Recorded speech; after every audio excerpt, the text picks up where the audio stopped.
Hey everyone, it's Rachel Merrick from Merrick Makings, Stampin' Up! Demonstrator in Australia, and I am with the Global Monthly Video Hop crew to bring you this Christmas themed card. This is a double easel card and I am so happy with the final results. I really wanted to use this stamp set.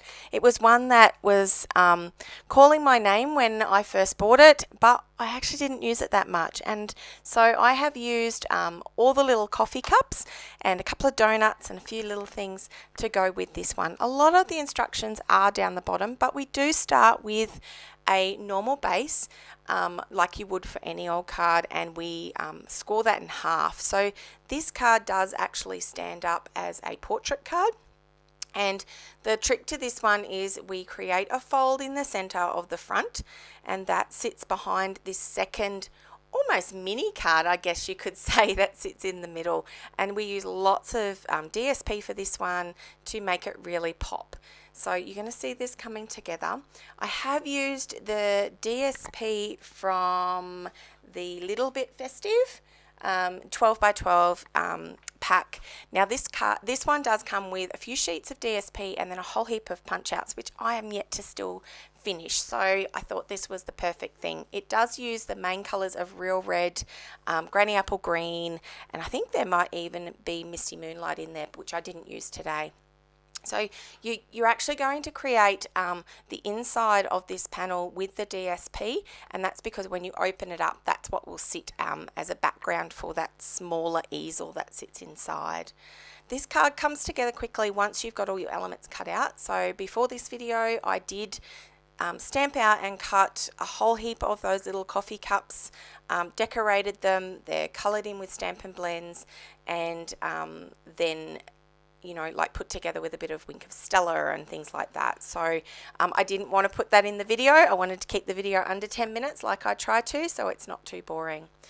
Here I am using the green leafy kind of DSP for this, and this is for this smaller inside piece. So the double easel card basically depends or is using the smaller one to hold up the bigger one, and then there is, you will see shortly, there is a little panel that is held up with dimensional dots that is the anchor for the inside one. So once you know how to do these, they are super fun, and they just give that extra bit of wow to a card when it's standing up, because it's like it's sitting flat, but it's actually standing up. And you can add lots of embellishments because it kind of creates this 3D look. So here I am making this standing panel so that it will fit, but we want basically what's on this to be hidden when it's folded flat.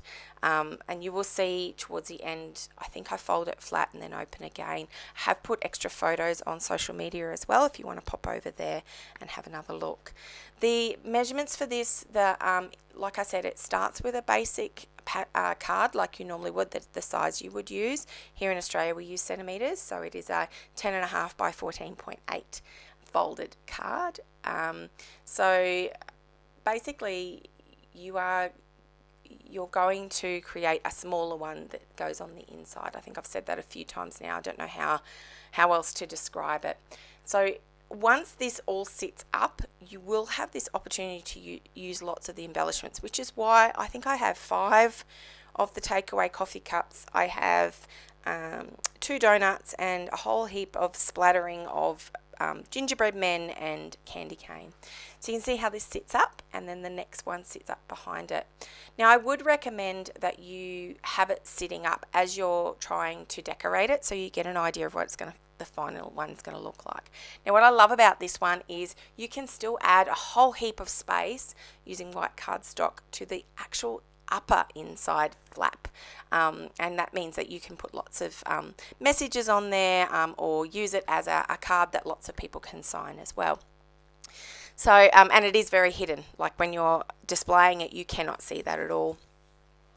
So here I am, I'm creating a panel that sits on the front of the card, but it will only be adhered to the very bottom. So when we fold it up, we want it to be able to be free to stand up. I don't know how to describe that either, except you will see it. Now I am using this glitter paper.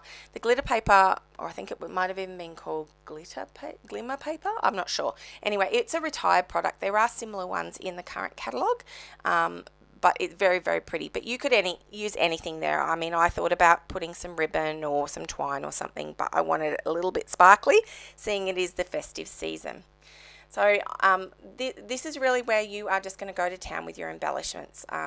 Plan it out a little bit, but have lots of fun with this. This is why we do the craft that we do. We want to use all these little bits and pieces and make a card that's really fun. Again, using some dimensional dots as well, and using those pre-coloured and pre-stamped and cut pieces from the More Than Autumn set. And I really did love this set. This set comes with like a pie piece, which in Australia we don't tend to use to eat a lot of pie, but we definitely do love our coffee and our hot chocolates. So I think Australia is pretty well known for their coffee, and I definitely at this time of year indulge in some really festive coffees myself. So do love a good Starbucks when I can get it. So there you go. So you can see I adjusted here at the very bottom of this card, and it will stand up, and you can see that that's actually not adhered at the back on that top panel. So you just want it to be able to sit upwards. So it basically almost has the same height as a standard portrait card. However, when it can sit flat on a surface as well, so it's actually more stable that way as well. You can see me here playing with what I'm going to actually do with these embellishments. Now these ones here do get hidden when the card is folded, and so you can kind of go a little bit off the sides there, as long as it's not sticking out the side of the folded card like the closed card, then you'll be fine. I did cut lots of these out, and I did add Wink of Stella. It's very hard to see on the video, but I did add Wink of Stella to these. So there's lots of glitter, lots of little pieces for this one, and it was so much fun to put together.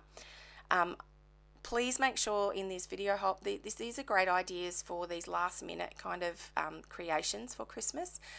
It is a later video hop for us, with Christmas being the theme, and these are the perfect kind of ones that you can give for family and friends, so you don't have to have the time to mail them out. Now it's the embellishing stage, so go to town with this one as well. The one thing I would ask you to do is to like or follow and subscribe. Make sure you share with your friends my videos as well. I love having people come and check them out. And that's about it. Thank you so much for joining me. I will catch you in the new year. Have a great Christmas, everybody. Bye-bye.